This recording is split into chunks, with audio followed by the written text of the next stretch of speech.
Is weird, odd, strange, or just plain bizarre is really your cup of tea?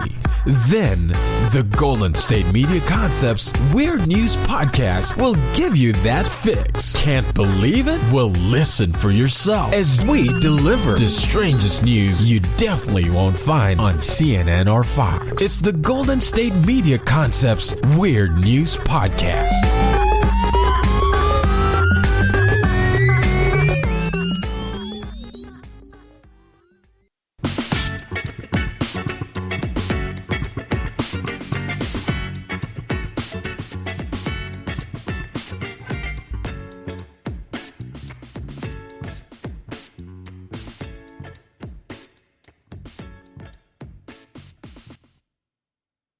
Hello, and welcome to the GSMC Weird News Podcast, brought to you by the GSMC Podcast Network.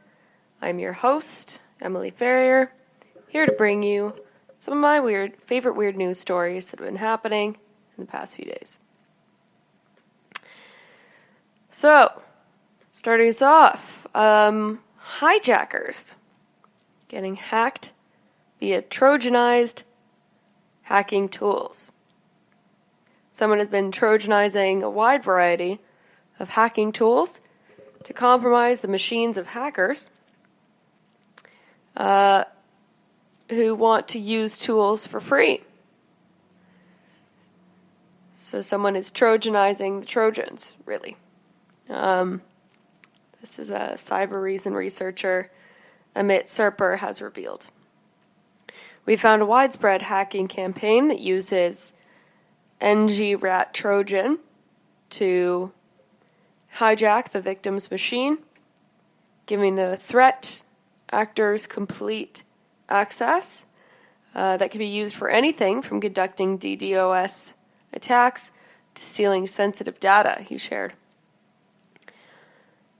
About a little bit more about these hacking tools, the researchers' investigation revealed that this campaign appears to have been going on for several years. So far, we have found samples that are either pretending to be various hacking tools or pretending to be the installers of the Chrome internet browser. Among the Trojanized hacking tools are exploit scanners, tools for performing SQL injections, account checkers, and other things, as well as cracks and key generators for them. So who's behind this scheme? The individual or group behind the scheme is offering the Trojanized tools on various hacking forums and websites and hosting them on hacked WordPress sites. The identity of the threat actor is unknown, but there is a good possibility that they might be located in Vietnam. Not only has the CNC download domains capeturk.com, the NJRAT contacts have been registered by a Vietnamese individual. But someone from Vietnam is constantly testing the malicious samples by submitting them to VirusTotal. After examining different samples submitted to different subdomains of capeturk.com, it appears that each subdomain is getting targeting different software, and therefore a different set of victims. While all of the samples associated with blog.capeturk.com are targeting various penetration, testing, and hacking tools, other subdomains are targeting Chrome installers, native Windows applications, and other random programs that have nothing to do with hacking or penetration testing, the researchers added. So, it seems the threat actor isn't exclusively targeting other hackers, but it turns out you can. So, I thought this was quite funny that this hacker was targeting. It was like the Dexter of computer hackers. You know, it was targeting people that are hacking others. You know, I thought this was quite funny. Or this might have been in direct response to, things being rigged. Hint, hint. Quite a funny story. I also liked. I'm caught. My attention is always caught when something mythical or historical reference is used, like Trojan horse. Big fan of the story of Troy. Of course, according to some students at Oxford, there's very little chance that it was a possibility as of the actual Trojan horse entering the city of Troy, as there seems to be no evidence to support that. But then again, Troy was burned to the ground, and it would be hard to find a wooden horse in the remains of a fire. So, for now, we'll let ourselves believe that that was a possibility. Because it's more interesting that way, Anyway, here are the 10 biggest historical lies, or the 10 biggest deceits that I'm sure that you'll recognize. So if you don't know what the Trojan horse is and you're thinking, like, what are you talking about? Is this some condom thing? It's not. It's not. If all is fair in love and war, this might be the most forgivable of the big lies. When the Trojan Paris abducted Helen, wife of the Spartan king Menelaus, war exploded. Okay, it had been raging on for 10 years when the Trojans believed to have finally overcome the Greeks. Little did they know the Greeks had another trick up their sleeves. In a stroke of genius, the Greeks built an enormous wooden horse with a hollow belly, which men could hide in. After the Greeks convinced their foes that this structure was a peace offering, the Trojans happily accepted and brought the horse inside their fortified city. And then that night, as the Trojans slept, the Greeks hidden inside. The horse snuck out the trapdoor and then proceeded to slaughter and decisively beat the Trojans. This was unquestionably one of the biggest and most successful tricks known to history. That is, if it's true. Homer alludes to the occurrence in the Iliad, and the Virgil extrapolates the story in the Aeneid. Evidence suggests that Troy itself existed, giving some validity to Homer's tales. And scholars have long been investigating how historically accurate these details are, one theory being behind the Trojan horse comes from Michael Wood, who proposes that it was merely a battering ram in the shape of a horse that infiltrated the city. That's also a distinct possibility. In any case, the story has one permanent place in Western imagination and has a warning of beware of enemies bearing gifts. A more modern example is Todd Packer in The Office, giving them cupcakes that were laced with like ipecac maybe, or maybe some other form of laxative. Anyway. I'll start off another one. Han van Meegeren's Vermeer's forgeries. This lie has resulted from a classic case of wanting to please the critics. This was an artist who felt underappreciated and thought that he could trick experts into admitting his genius. In early 20th century, scholars were squabbling about whether the great Vermeer had painted a series of works depicting biblical scenes. Pounced at this opportunity and carefully forging one such disputed work, the disciples and Amos, with tireless attention to detail, he faked the cracks and aged hardness of centuries-old painting. He intentionally played on the confirmation basis of critics who wanted to believe that he'd painted these scenes, and it worked. And we will continue that story when we come back from the break, so stay tuned. If the conclusion of that. Check out the show built around the women of MMA. From the UFC to the extreme cage fighting, we got the fights covered. Listen. It's the Golden State Media Concepts Women's MMA Podcast. The latest news of upcoming fights, discussions of previous matches. Join us as we talk to and about the biggest names in women's mixed martial arts, past, present, and future. When it's the women's fight game, you know where to listen to. The Golden State Media Concepts Women's MMA Podcast.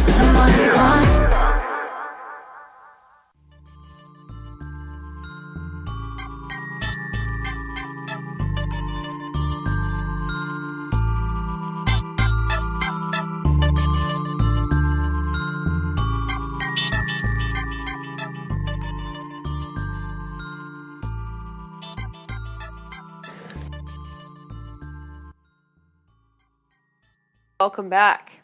When we left off, we're talking about the biggest lies in history, and we started off with the Trojan horse, and then we moved on to Migran Veermeer's forgeries. Okay, so he forged something. He went to very serious. I've always said that nobody works harder than people trying to be lazy. So he worked very hard to make it seem like he had.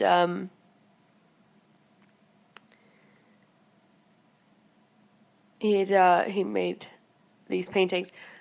So he intentionally played on the confirmation bias of critics who wanted to believe that Veermeer's painted these scenes. Experts hailed the painting as authentic, even though Migran made out like a bandit, producing and selling more fake Veermeers. Greed apparently overcame his desire for praise, and he decided not to out himself. However, Migran, who'd been working in the 1930s and 40s, made one major mistake. He sold a painting to a prominent member of the Nazi Party in Germany. After the war, Allies considered him a conspirator for selling national treasure to the enemy. In a curious change of events, Van Migran had to paint for his freedom. In order to help prove that the painting was no national treasure, he forged another in the presence of authorities. He escaped the light sentence of 1 year in prison.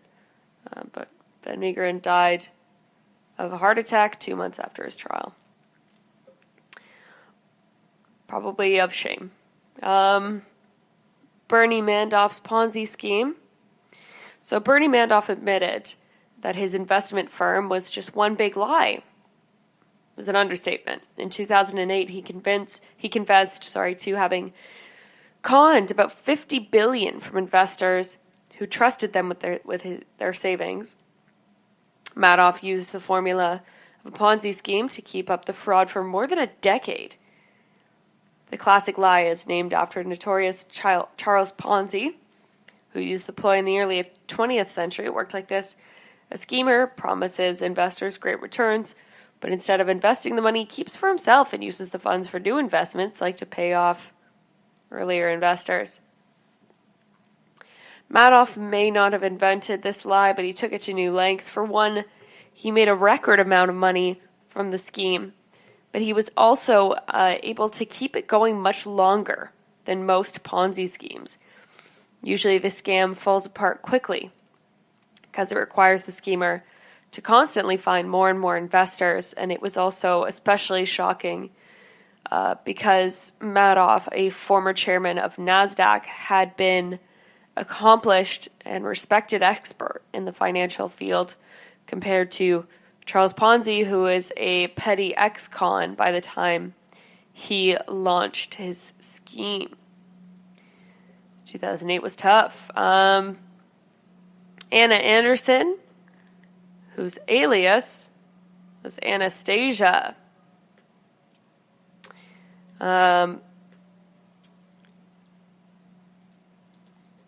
So the real Anastasia, of course, was 17 when she was executed. And Anna Anderson claimed to be her. With the onslaught of the Russian Revolution, the existence of the royal family was intolerable to the Bolsheviks. In 1918, they massacred the royal family. Tsar Nicholas II, his wife, son, and 4 daughters. To ensure that no legitimate heir could later resurface and rally for the public support, soon rumors floated around that a certain member of the royal family had escaped and survived. As one might expect, claimants came out of the woodwork. Anna Anderson was the most popular and famous. In 1920, Anderson was admitted to a hospital after attempting suicide and confessed that she was the Princess Anastasia, the youngest daughter of the royal family. She stood out from the other claimants because she had a certain resemblance and surprising knowledge of the Russian family and life at court. Although a few relatives and acquaintances who'd known Anastasia believed Anderson, most didn't. By 1927, it was alleged former roommate of Anderson claimed that her name was Franziska Shanowska-Waska, not Anna, and certainly not Anastasia. This didn't stop Anderson from indulging in celebrity and attempting to cash in on the royal inheritance. She ultimately lost her case in the legal proceedings that dragged out for decades, but she stuck to her story until her death in 1984. Years later, upon discovery of what proved to be the remains of the royal family, DNA tests confirmed her to be fake. And in 2009, experts were able to finally confirm that all remains had been found and that no members of the family had escaped execution in 1918. Although it made for a great Fox movie. Titus Otis and the plot to kill Charles II. Titus Otis, convicted of perjury. By the time he fabricated his notorious plot, he'd already had a history of deception, general knavery. He'd been expelled from some of England's finest schools, as well as the Navy. Oates was even convicted of perjury and escaped imprisonment, but his biggest lie was still ahead of him. Raised Protestant by an Anabaptist preacher, Oates entered Cambridge as a young man to study for Anglican orders. Misconduct got him dismissed from his Anglican post. He started associating with the Catholic circle and feigned conversation with encouragement of fellow anti-Catholic Israeli Tong. Oates infiltrated the enemy territory by entering a Catholic seminary. In fact, he entered 2 seminaries, both of which expelled him, but it hardly mattered. By the time he gathered enough information inside names to wreak enormous havoc, in 1678, Oates conceded and pretended to uncover a plot in which the Jesuits were planning to murder King Charles II. The idea was that they wanted to replace Charles II with his Catholic brother James. What instituted was 3-year panic that fueled anti-Catholic sentiment and resulted with the executions of about 35 people.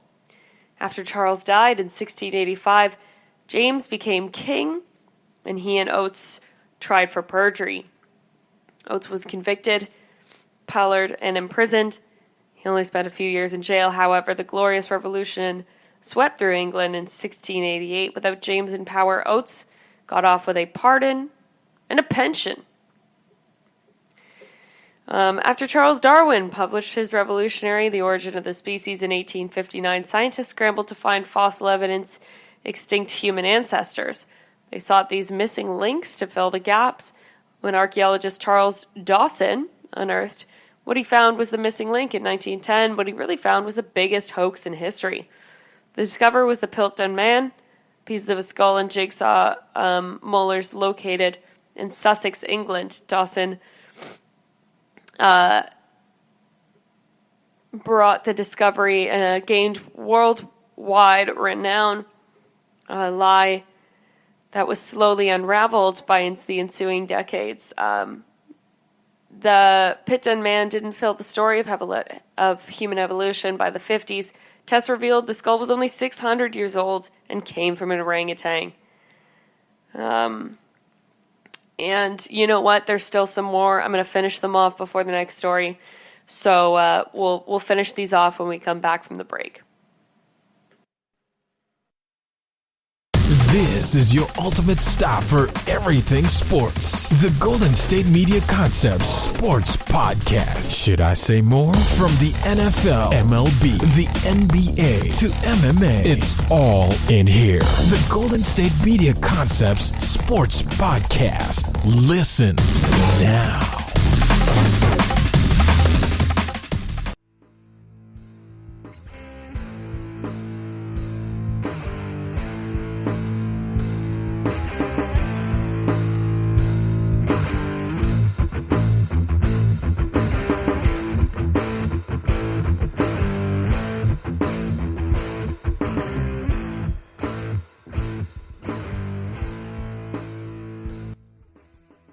Back. We're talking the biggest lies in history, and we just have a few more, and then we'll get back into some more current stories. But let's be honest, I just talked to you a couple days ago. Not a whole lot's happened since, so we may as well talk history. Alfred Dreyfus, the man in the center of the controversy of the Dreyfus Affair, has denied selling military secrets to the Germans. Like the conspiracy invaded the Titus Otis, the scandal was built on a lie that dramatically affected national politics and was perpetrated for years by hatred. Alfred Dreyfus, was a Jewish officer in the French army in the late 19th century when he was accused of a traitorous crime. That is selling military secrets to the Germans. After his highly publicized trial, authorities sentenced him to life imprisonment on Devil's Island, and anti-Semitic groups used him as an example for unpatriotic Jews. Having suspicions arise that his incriminating letters were in fact forged, and that Maj Esterhazy was the real culprit when French authorities suppressed these accusations, the novelist Emile Zola, or Emile maybe, stopped to accuse the army of a vast cover-up. The scandal exploded into a fight between the so-called Dreyfusards, who refused to see the case reopened, and the anti-Dreyfusards, who didn't. On both sides, the debate became less about Dreyfus' innocence and more about the principle. During the dramatic 12-year controversy, many violent anti-Semitic riots broke out after political allegations shifted that the Dreyfusards called reform, and after Maj Hubert Joseph Henry attempted to forging key documents and committed suicide, the newly elected cabinet finally reopened the case. Court found Dreyfus guilty again, however, and soon received a pardon from the president. Years later, civilian courts revealed that Dreyfus was innocent and later went on to having a distinguished army career and fought with honor in World War I. But it did change the face of politics in France. This is one you probably all know, the Clinton-Lewinsky affair. In 1998, citizen journalist Matt Drudge reported the sensational story that turned out to be true. The President of the United States, Bill Clinton, had an affair with White House intern Monica Lewinsky. Suspicions mounted. Clinton publicly denied, and he lied under oath about the affair, which was perjury and grounds for impeachment. Although, whatever, it's fine. Paula Jones, Arkansas State employee, saw the then Governor Clinton allegedly propositioned her as well. She sued him for sexual harassment. So Clinton had a pattern of this behavior, and lawyers set to exploit him. They found Linda Tripp, former White House secretary and confidant of Lewinsky, reported her telephone conversations with Lewinsky talking about her affair with Clinton. And the highly publicized scandal, prosecutor Kenneth Starr subpoenaed Clinton, who finally admitted to the relationship. Based on Starr's report, the House of Representatives voted to impeach Clinton, who finally admitted the relationship. And Clinton maintained a relatively high approval rating, despite the American public from the American public, and the Senate acquitted him of the charges. But his legacy was forever tarnished. And one more impeached president, President Richard Nixon. Talking about the Watergate scandal here. 2 decades before the Clinton scandal, this U.S. president was caught in a web of lies. Controversy had devastating effects on the country as a whole. This is an impeachment that actually affected the American public as an affair.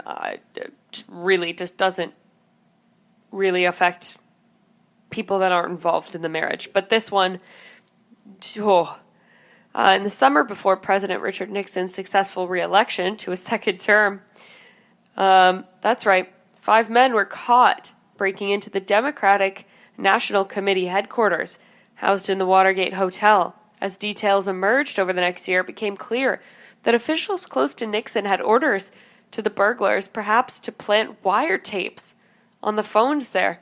The question became whether Nixon knew or covered up or even ordered the break-in. In response to mounting suspicions, Nixon denied allegations that he knew anything in front of 400 Associated Press editors. He famously proclaimed, "I am not a crook." He was talking about whether he had profited public service, but that quote came to represent his entire political career. It was a lie that came back to haunt him when it was revealed that the private White House conversations about the matter were recorded. An investigative committee subpoenaed the tapes. Nixon's refusal on the basis of executive privilege brought the matter to the U.S. Supreme Court, which ruled that he had to relinquish the tapes. The tapes were exactly the smoking gun needed to implicate Nixon to the cover-up of the scandal. They revealed that he had obviously known about the matter in which he claimed upon the initiation of the impeachment proceedings, Nixon gave up and resigned from office. The scandal left a lasting scar on the American political scene and helped usher Washington outsider Jimmy Carter into the presidency a few years later. And finally, the big lie, Nazi propaganda. Nazi propaganda probably says enough. By the time Nazism arose in Germany in the 1930s, anti-Semitism was nothing new, not by a long shot. Jewish people had suffered a long history of prejudice and persecution. And although Nazis perpetuated century-old lies, this time the lies would have their most devastating effects. Like never before, anti-Semitism was manifested in sweeping the national policy known as the Final Solution, which sought to eliminate Jewish people from the earth. To accomplish this, Adolf Hitler and his Minister of Propaganda, Joseph Goebbels, launched the massive campaign to convince German people that Jewish people were their enemies. One outrageous lie, dating back to the Middle Ages, claimed that Jewish people engaged in the ritual killings of Christian children and used their blood in bread eaten in Passover. Obviously a massive lie. Using Jewish people as a scapegoat, Hitler and his cronies orchestrated what they called the big lie. The theory states that no matter how big the lie is, or precisely because it's so big, people will believe if you repeat it enough. Everyone tells small lies, Hitler reasoned, but few have the guts to tell colossal lies. Because the lie is so unlikely, people will come to accept it. This theory is to understand how many lies throughout history helps us understand, so many lies, although we've barely scratched the surface, these are the absolute worst that have affected the most people. This was such a whirlwind to read, and I hope that you have been engaged by this as well and cautioned, hopefully. Don't believe these big lies simply because they're constantly getting repeated. I'm going to leave it out to your discretion to sort out the new ones. But basically, if it's a huge lie that is going to affect innocent people, it's probably a lie. Think about that. When we come back, will payphones see their demise?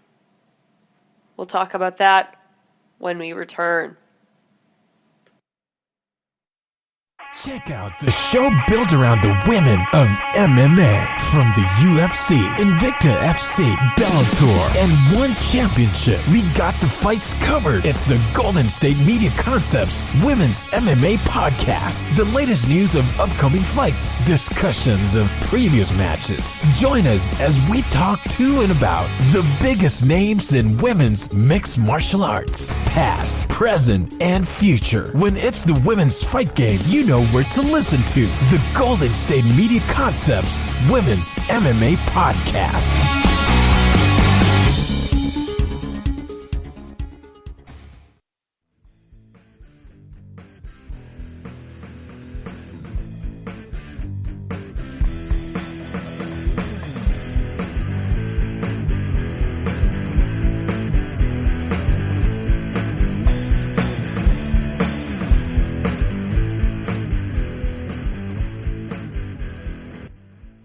Welcome back.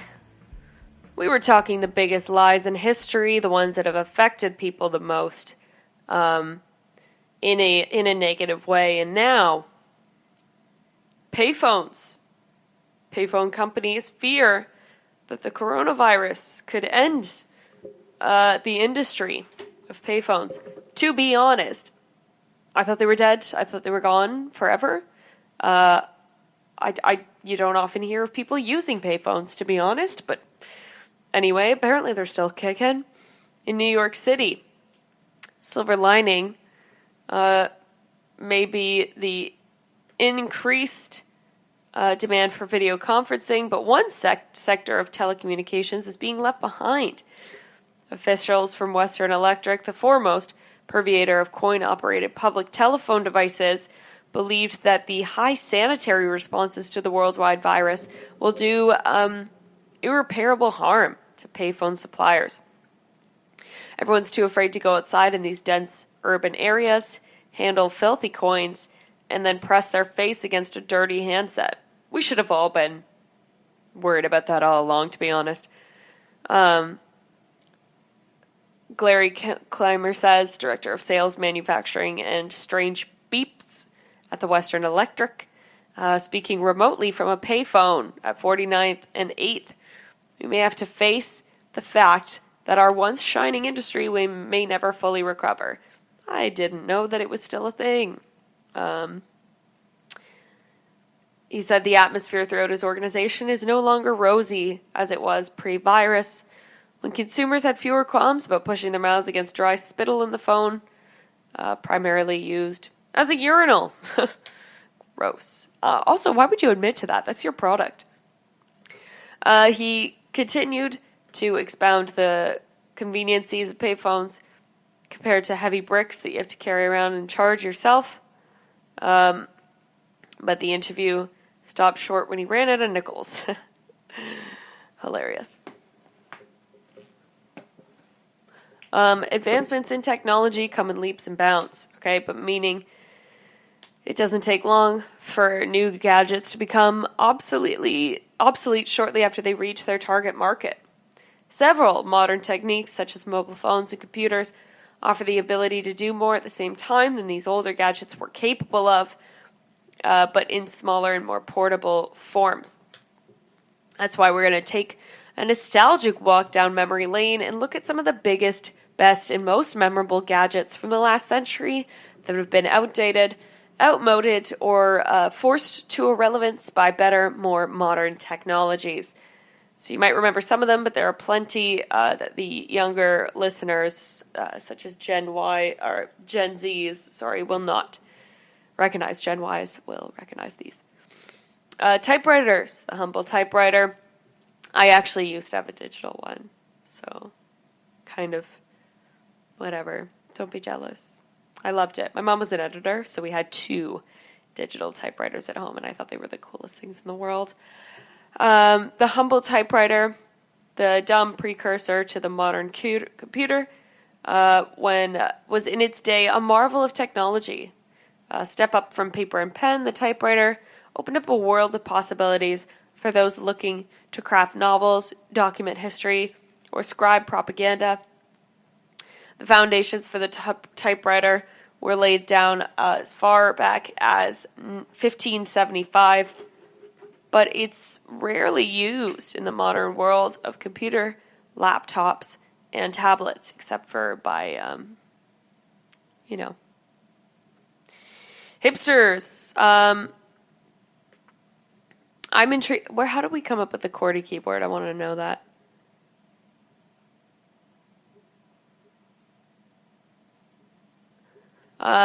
Rotary telephones and wired landlines. Another piece of technology that's completely obsolete is the one we carry, because of the one we carry about in our pockets. The wired telephone dates back as far as 1844 and has seen many iterations over the years.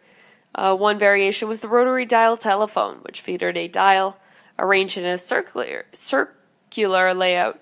So the user had to turn the dial for each digit. My grandmother has 2 of these. I love them. I think they're great. They're basically a thing of the past because of their inconvenience compared to our buttons. Telephone booths, we talked about that. Pagers and beepers. Oh, remember those? Pagers, originally designed and built in the 50s, didn't really take hold until the 80s.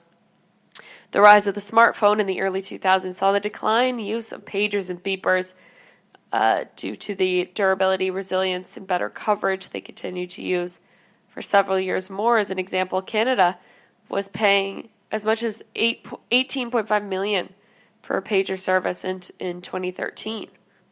So there you go. It's a one-way communication device. It's often used by emergency services, doctors, and safety personnel as well. So that's why those were still going. Dumb phones, as it were. These old-fashioned mobile phones basically did nothing but call, send text messages, and maybe allow you to play a couple of stupid games. They're basically obsolete, although every so often I'll see someone with one. Personal digital assistant, the forefather of the modern mobile phone.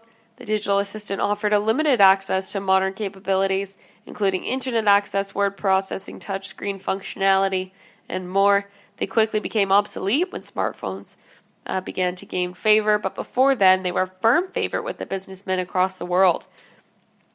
Fax machines. If you work in an office, this is still around.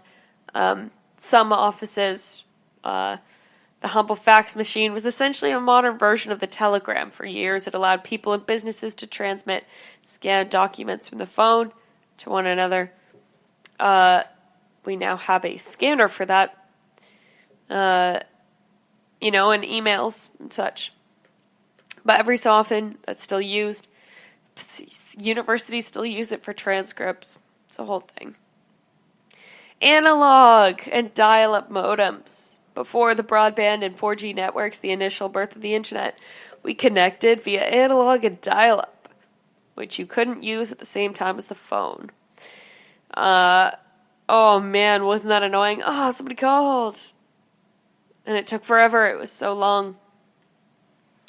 Oh my god, that sound. Oh, terrible. Phone books. Remember when you had to look up somebody in the phone book? These huge paper directories that were delivered to your door when they were updated, now rendered obsolete by the internet. And everyone's all into privacy now. And no one would disclose their information anyway. Floppy disks, a type of data storage medium, originally appeared in the 1970s. The 8-inch floppy disk, capable of storing just 80 kilobytes of data. Floppy disks got smaller. Their storage capacity grew by the mid-80s.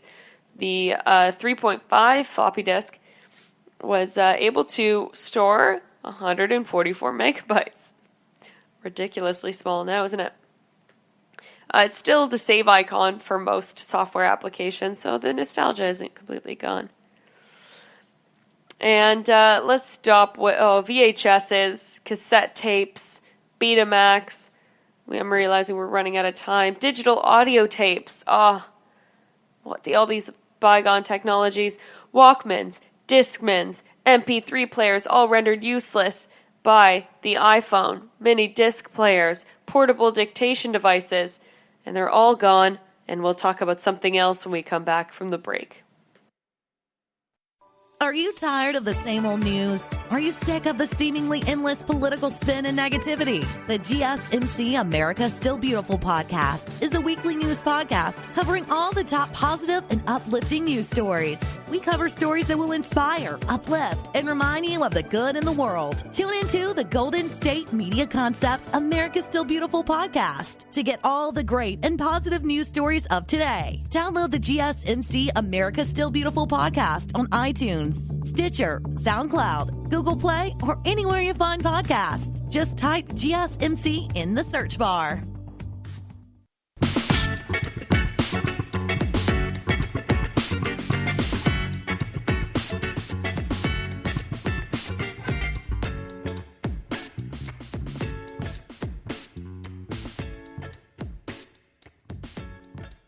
Welcome back. All right, we were talking about forgotten technologies, and I was kind of rushing to the end there, but there's just so many more that I just want to give some honorable mentions to. So we were talking about mini disc players, laser discs, DVDs. They're obsolete now. Isn't that insane? Overhead projectors. Oh, loved them. Slide projectors. Such good fun. I'm sure you all, have had family reunions where you had to get the slide projector out. Portable DVD players. Okay, I remember going camping with a portable DVD player. Such good fun. Vinyl records, Ataris, Nintendo Entertainment Systems, obsolete. Nintendo 64, unless you're a nostalgic gamer. Game Boys, Ray-tube televisions, film cameras, unless you're a hipster. Polaroid instant cameras, because the Instamax is way cooler. Calculators and GPSs. The just standalone GPS unit that we no longer need because they're all in our phones. And now, a Napoleon expert confesses to murder in Russia after severed arms were found in his backpack. This is so on point. A prominent St. Petersburg-based Napoleon expert has confessed to murdering his young lover and former student after he was hauled out of the icy Moika River with a backpack containing a woman's arms. Sokolov was reportedly drunk and trying to dump body parts in the river when he fell in. He told investigators that he shot and killed his lover during an argument. Both he and his lover liked to wear period costumes, and Sokolov was dressed up as Napoleon at the time. So this is bonkers banana pants, in simple terms. Oleg Sologov, a 63-year-old history lecturer who received France's Legion d'honneur from Jacques Chirac in 2003, was arrested. Suspicion of murder of a grisly crime. It sent shockwaves across Russia. He admitted to his guilt, said his lawyer, adding that he'd regretted what he's done and he was cooperating. He was reportedly drunk, fell into the Moika,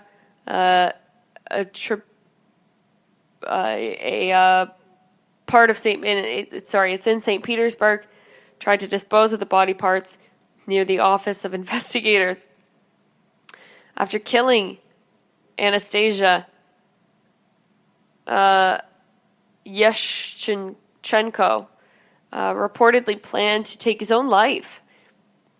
And one of the former imperial capital's most famous city landmarks, the Peter and Paul Fortress, dressed as Napoleon. He teaches history at St. Petersburg State University, Vladimir Putin's alma mater, and was close to Russian authorities. He told investigators that he shot and killed his lover during an argument and then sawed off her head, arms, legs. And local media reported that he suggested Solikov may have been under stress or emotionally disturbed. Police searched his home and discovered a blood-stained saw and a decapitated body. which they authored a number of works together. Whoa, that's a lot. That's a lot of stuff happening. He's known to have called his lover Josephine. He's an author of many books about Napoleon and acted as a consultant on several films that took place in the the Napoleon Wars. Both he and his lover studied French history, liked to wear period costumes. He was a talented lecturer who could impersonate the French emperor, but many called him a freak and said that he called his lover Josephine and liked to be addressed as sire. Many expressed dismay, saying that he'd been long known for hostile behavior, but officials had ignored complaints. Vasily Kunin, who studied the victim, blamed university management. They said they did nothing to pay attention, and there was a policy hushing things up. Russian media said Solikov had been beaten up and threatened to burn him, had also beaten up and threatened to burn with a hot iron and kill another female student in 2008, but was never charged. More than 800 people signed a petition calling authorities to punish the St. Petersburg State University leadership. What happened here is simply monstrous, said St. Petersburg State University lecturer. Speaking on condition of anonymity, he said that Solikov was dedicated to his work, but emotionally unstable and abused alcohol. Screenwriter Andrew Rivgen said of St. Petersburg-based university, a place where alcoholic and anti-Semites felt at ease. Ooh, rough. A spokeswoman for Grand Chancery of the Legion of Honor indicated Solikov might be stripped of his award. He was also a member of Line-based Institute of Social Science, Economics, and Politics, which announced on Saturday that it had been stripped of his position with the scientific committee. I also found one little tiny thing of a Civil War reenactment gone wrong. Just thinking about reenactors. It was meant to be a reenactment of the Civil War in Plymouth. Turned dangerous after a cannon exploded prematurely, injuring 2. Around 1:30 p.m., 2 reenactors were hurt during the demonstration. WITN has confirmed with the Plymouth Police Department that 1 victim had been treated and released from the hospital. At last report, the other was still being treated at Pitt County Memorial Hospital. According to Plymouth's mayor, Brian Roth, that man sustained extensive injuries to one of his hands.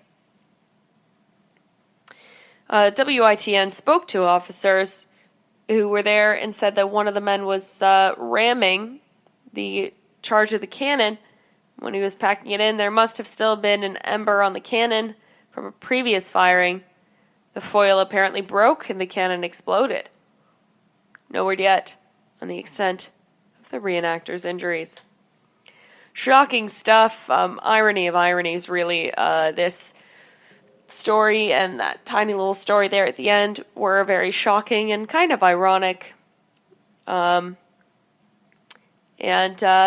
thought just some crazy stuff.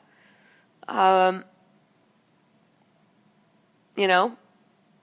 you're a follower of kind of like a crazy man, maybe you'll end up being crazy and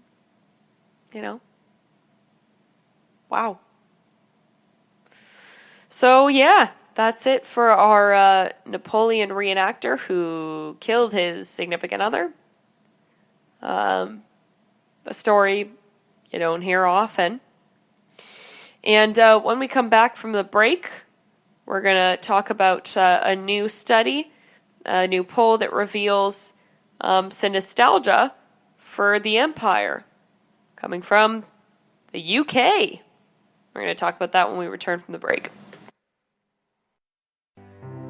The GSMC Life and Happiness podcast takes you on a journey of exploration. We'll discuss tried and true methods alongside the latest trends of how to best live your life to its fullest and happiest. From psychology to meditation, science to self-help books, the GSMC Life and Happiness podcast will help you to discover what makes you happy and how you can live life being the best you possible. Download the GSMC Life and Happiness podcast on iTunes, Stitcher, SoundCloud, Google Play, or anywhere you find podcasts. Just type GSMC in the search bar.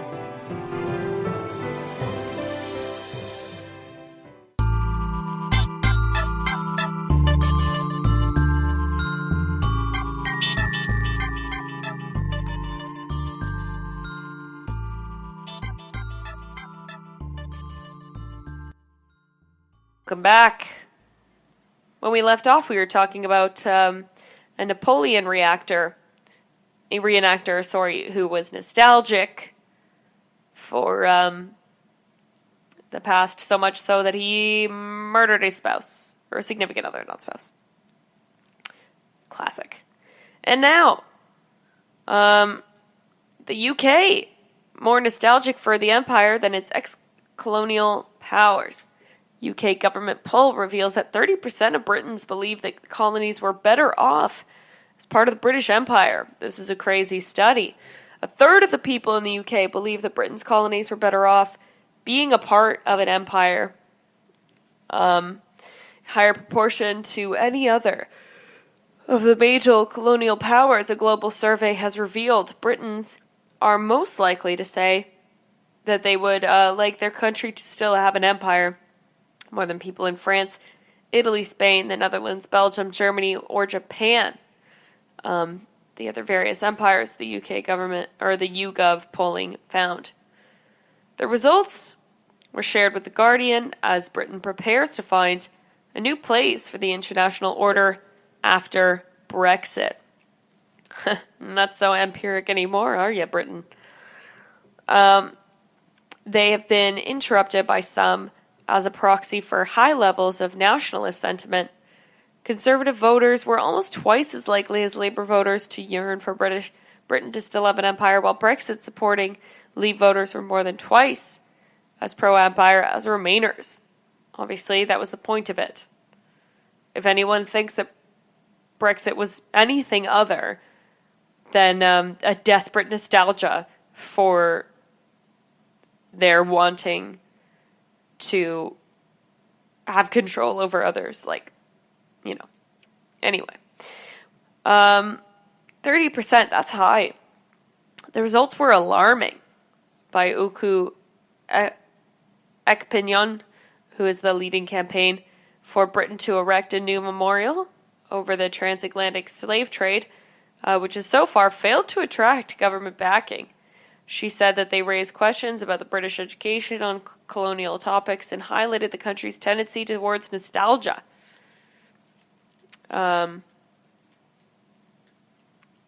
Only the Netherlands appeared to be more proud of its imperial history. Other than the UK, half of Dutch respondents said that there was something to be more proud of than ashamed. Oof. Defenders of the empire saw the figures differently. Nigel Bigger, professor of moral and pastoral theology at Christ Church College in Oxford, said that the fact that only a minority of 32% said empire was something to be proud of meant that if post-colonialists really want to have an imperial flag wavers, they should go after the Dutch. Okay, chill out. Public post-colonialists like to claim that as British we suffer from selective amnesia over the British Empire. Remember the good bits and forget the bad bits. But what Britons are really not aware of is the involvement in slavery during the 17th and 18th centuries, when the largest segment, 73%, report that they think it is neither something to be proud of nor ashamed of. They could mean that they're perfectly aware of the empire's moral ambiguity. Germans, when asked about their country's empire between 1871 and 1918, sometimes known as the Second Reich, were at least likely to be proud of the colonial past So it's just 9% of them. It's not a huge amount of terrible people. Belgians who've undergone public reappraisal of the ancestors conduct the country now known as the Democratic Republic of Congo under King Leopold were most likely to see colonial territories were worse off. So what is in these people's minds when they say better off? Says Ikpenyan, founder of Trustee Memorial in 2007, campaigned for slave memorial to be built in London, backed by the prominent Black Britons, including Lenny Henry, Dorian Lawrence, and Linford Christie. There is nostalgia for empire in Britain that sees itself as a major force. It's alarming that 33% think that colonized countries were better off. It is pretty alarming, isn't it? That's a third. That's a third of the country that thinks those countries colonized by Britain were better by being colonized. She said that the large number of Britons with ambivalent views made her wonder about their education. Recalled her own schooling in the UK being taught by David Livingstone and Mary Slessor, going to Calabar for the good of the savages and of the benighted continent. There are people who don't recognize the contribution of the African heritage to make this country. Look at the Windrush scandal. She highlighted a speech made by Prince Charles on a visit to Accra in Ghana in 2018, in which he apologized for the appalling atrocity of the slave trade. He said when Britain led to the abolition movement, that while Britain led the abolition movement, has a shared responsibility to ensure the abject horror of slavery is never forgotten.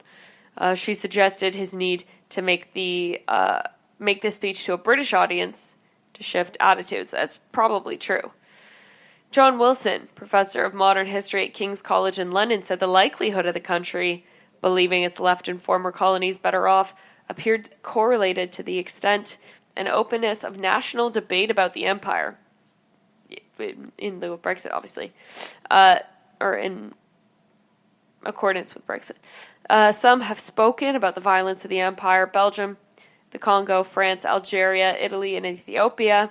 He said the Netherlands, like Britain, has not had the debate. The UK people aged over 64 were more than twice as likely to be proud of the empire than those aged 18 to 24, the polling showed, which Wilson suggests may be linked to improved teaching. So that's good. There are syllabuses that don't shy away from the brutal truth, but the broader public debate about the empire is extremely thin. It gets used as a proxy for nationalism. Lisa Nandy, Labour leadership candidate, last month pledged to remove references to the empire in the honour system, turning, for example, the Order of British Empire to the Order of British Excellence. Meanwhile, the right-wing historian and Churchill biographer Andrew Roberts has argued that Brexit is a moment to reclaim the meaning of the empire state, where there is no foreign power able to alter or countermand the laws made here. Some of the Conservative Party have said that Brexit is a moment for the empire to strike back. Haha, ridiculous. Anyway, that is going to be it for today. Some crazy stuff today, crazy stuff. And on that note, thank you for listening to the Weird News podcast, brought to you, of course, by the GSMC Podcast Network. I would like to ask that you please remember to subscribe and write a nice review and rate the episode. That really helps us. Also, please follow us on Facebook, on Twitter, and on Instagram. Thank you again, and have a great night. Good night. You've been listening to the Golden State Media Concepts Weird News Podcast, part of the Golden State Media Concepts Podcast Network. You can find this show and others like it at www.gsmcpodcast.com. Download our podcast on iTunes, Stitcher, SoundCloud, and Google Play. Just type in GSMC to find all the shows from the Golden State Media Concepts Podcast Network, from movies to music music, from sports to entertainment, and even weird news. You can also follow us on Twitter and on Facebook. Thank you, and we hope you have enjoyed today's program.